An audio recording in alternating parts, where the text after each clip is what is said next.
peserta hak pilih penyandang disabilitas dalam pemilu di tahun 2024. Di sini ada anggotanya, yaitu saya sendiri Anissa Anggraini, Francisca Agnesia Rika, Muhammad Arif Abdillah, Muhammad Izharul Haq, dan Robi Rahmadi. Di sini langsung ke dasar hukum, di mana mengenai hak politik penyandang disabilitas tidak bisa dipungkiri bahwa mereka masih mengalami kesulitan dalam menggunakan hak pilihnya. Dalam pasal 13 UU nomor 8 tahun 2016 tentang penyandang disabilitas telah mengatur hak politik untuk penyandang disabilitas, yang dimana salah satunya adalah memberikan hak dan kesempatan yang sama untuk dapat ikut berpartisipasi politik dalam pemilu.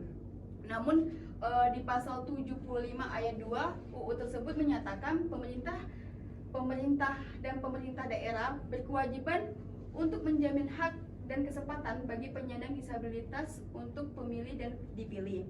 Selanjutnya dilanjutkan oleh Izharul Haq. Alasannya yaitu di sini sebanyak 1.101.174 pemilih disabilitas dipastikan memiliki hak pilih pada pemilu 2024. Berdasarkan penerapan rekapitulasi daftar pemilih tetap atau DPT yang dilakukan Komisi Pemilihan Umum RI pada Minggu. Jumlah ini mencakup 0,54% dari seluruh pemilih yang masuk dalam DPT pemilu 2024. Disabilitas fisik sebanyak 482.414, disabilitas intelektual sebanyak 55.421, disabilitas mental sebanyak 264.564, dan disabilitas sensorik sebanyak 298.749 pemilih. Ungkap Koordinator Revisi Data dan Informasi KPU RI, Betty Epsilon Idrus. KPU memastikan para pemilih disabilitas ini akan diberikan pelayanan maksimal pada hari pemungutan suara, mulai dari lokasi TPS yang aksesibel, antrean yang ramah, dan desain surat suara yang memudahkan pemilih disabilitas. Selanjutnya akan dijelaskan materi berikutnya oleh Francisca Agnesia Rika. Baiklah, selanjutnya saya akan menjelaskan tentang faktor yang menyebabkan penyandang disabilitas kehilangan hak pilihnya dalam pemilu. Yang pertama yaitu terlewati saat tahapan pemuktahiran data pemilih berlangsung sehingga tidak masuk ke dalam daftar pemilih. Yang kedua, tidak terdata dengan jelas kategori disabilitasnya atau memang kondisi penyandang disabilitas disembunyikan oleh pihak keluarga. Selanjutnya akan dijelaskan oleh Arif.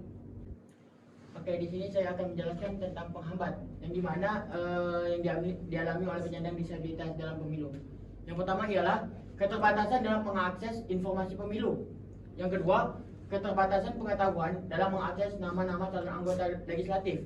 Yang ketiga, tidak tersedianya instrumen teknis pemilu yang dapat menjangkau pemilih yang disabilitas. Keempat, struktur sosial dan budaya masyarakat yang masih menganggap rendah kelompok pemilih disabilitas. Dan yang terakhir ialah kurangnya transparansi data dari Komisi Pemilihan Umum mengenai penyandang disabilitas. Dan selanjutnya akan dilanjutkan oleh Robi Rahmadi. Baiklah, di sini saya akan menjelaskan mengenai faktor penghambat dan hak politik. Di sini ada 4 poin. Yang pertama itu memilih dan dipilih dalam jabatan publik. Lalu yang kedua, menyalurkan aspirasi politik baik tertulis maupun lisan. Dan yang ketiga, yaitu memilih partai politik dan atau individu yang menjadi peserta dalam pemilu. Lalu yang keempat, yaitu membentuk menjadi anggota dan pengurus organisasi masyarakat atau partai politik. Baik, di sini saya akan menjelaskan mengenai dana akses TPS untuk kaum disabilitas. Dan ini merupakan salah satu surat suara pemilihan umum untuk kaum disabilitas. Dari kelompok kami, jika ada kesalahan atau kekurangan mohon dimaafkan. Terima kasih. Assalamualaikum warahmatullahi wabarakatuh.